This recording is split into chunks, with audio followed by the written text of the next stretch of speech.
ملی بھگت سے 1200 دکانیں بن گئیں، 200 300 400 دکان اضافی بن گئی. یعنی سمجھ ہی نہیں آئی کہ وہ مافیا کس طرح کام کرتا رہا اور گورنمنٹ سوئی رہی. سر اندھیر نگری چوپٹ راج، اس میں اس کے علاوہ بھی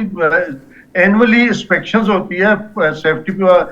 والے علاحدہ انسپیکشن کرتے ہیں، فائر بریگیڈ والے علاحدہ انسپیکشن کرتے ہیں، اور جو آپ کی میونسپل کمیٹیز ہوتی ہیں اس کے اندر سب کمیٹیز ہوتی ہیں. تو یہ اس میں بہت سارے ادارے ان قتلوں کے ذمہ دار ہیں. یہ ایک بلڈنگ نہیں گری، یہ ایک قتل عام تھا جس میں نائلی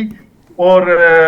بد عملی اور اس کے علاوہ جو کرپشن ہے. یہ مین مقصد یہ ہے کہ ان لوگوں کو جب تک سزا نہیں دی جائے گی جو ان اسٹینڈرڈ جو اسٹینڈرڈ ہوتے ہیں لکھے ہوئے ان کو جو مینٹین کرنے کے ذمہ دار ہے، جو اینول انسپیکشن کرتے ہیں ساری چیزوں کی، اگر ایون کہ انسانی جاتوں کی لیبر والے بھی اس میں انوالو ہیں، اگر یہ ساری چیزیں انسپیکٹ نہیں ہوتی، پراپرلی اویلیبل نہیں ہوتی، تو اس میں نہ صرف ویلفیئر، نہ صرف وہ لوگ جنہوں نے دکانوں کی تعداد بنائی اور کنجسٹڈ کیا، بلکہ وہ محکمے اسپیشلی جنہوں نے ان کو روکنا تھا